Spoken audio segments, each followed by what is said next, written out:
Bismillahirrahmanirrahim.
Oke.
Assalamualaikum warahmatullahi wabarakatuh. Alhamdulillahirabbil alamin.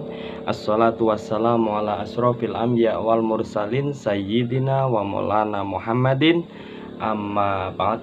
Kepada sahabat-sahabat subscriber semuanya dimanapun kalian berada, alhamdulillahirabbil alamin, kita masih diberi kesehatan, keselarasan, rahmat Allah subhanahu wa ta'ala yang melimpah untuk kita semua.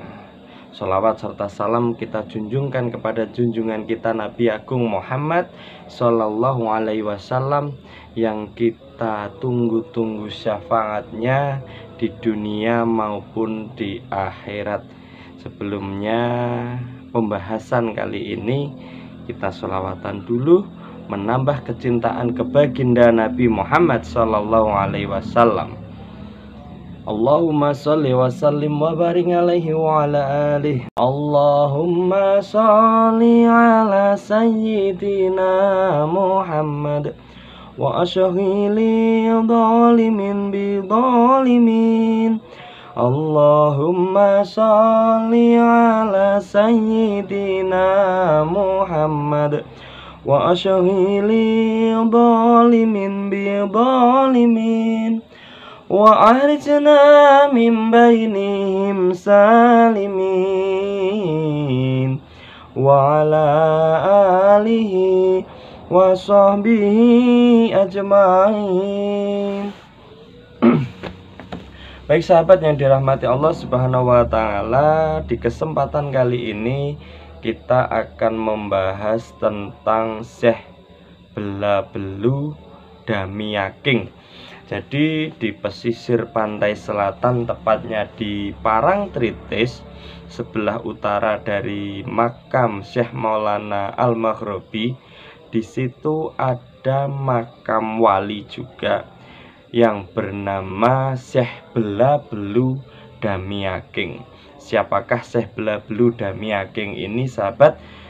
Ternyata sahabat, Syekh Belabelu dan Syekh Damiaking ini adalah dua sosok yang ditemui oleh Syekh Maulana Al-Maghribi. Beliau menurut cerita adalah keturunan dari Raja Brawijaya.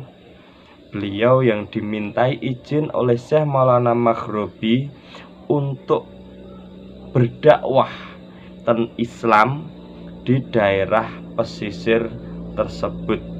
Dan tadinya sahabat yang dirahmati Allah Subhanahu wa taala, Syekh Belabelu dan Syekh Damiaking ini adalah penganut agama Hindu pada waktu itu.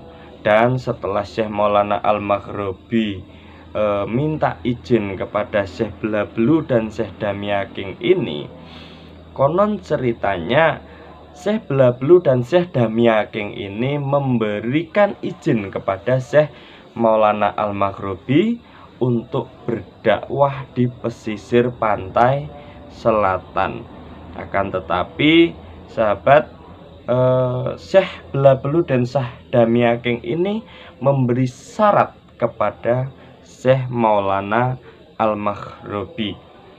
Jadi syaratnya, satu, tidak boleh memaksakan kehendak, dan yang kedua adalah harus ikhlas dalam berdakwah di pesisir pantai selatan, seperti yang saya aturkan pada waktu saya menyampaikan di Syekh Maulana Al-Maghribi. Jadi sahabat yang dirahmati Allah Subhanahu wa taala, dari sini kita bisa belajar bahwasanya Syekh Maulana Al-Maghribi itu masuk di daerah izin dengan orang sekitar atau tetua pimpinan sesepuh yang berada di daerah tersebut, yaitu Syekh Belabelu dan Syekh Damiaking. Walaupun pada akhirnya sahabat yang dirahmati Allah Subhanahu wa taala, Syekh Belabelu dan Syekh Damiaking ini juga kemudian menganut agama Islam, mengikuti jejak Syekh Maulana Al-Maghribi. Jadi bukan serta-merta Syekh Maulana Al-Maghribi dakwah dengan kewibawaannya terus dakwah begitu saja, enggak. Ternyata beliau juga izin kepada sesepuh pribumi yang berada di pantai selatan, yaitu Syekh Belabelu dan Syekh Damiaking.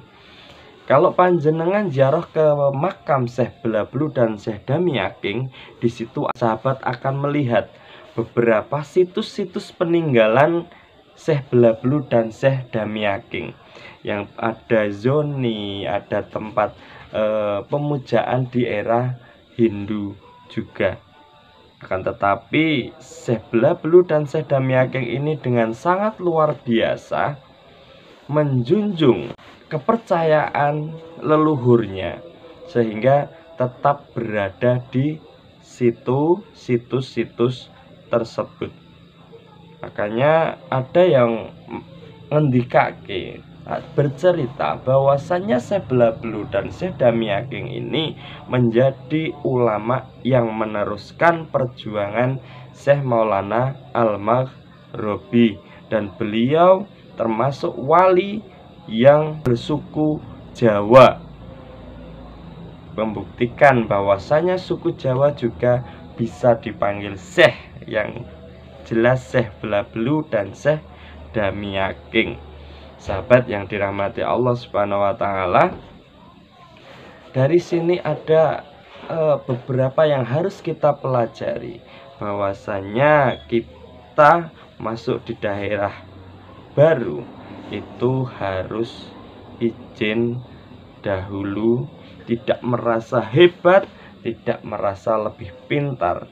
Akan tetapi beliau juga izin kepada tetua, pimpinan yang dituakan di situ.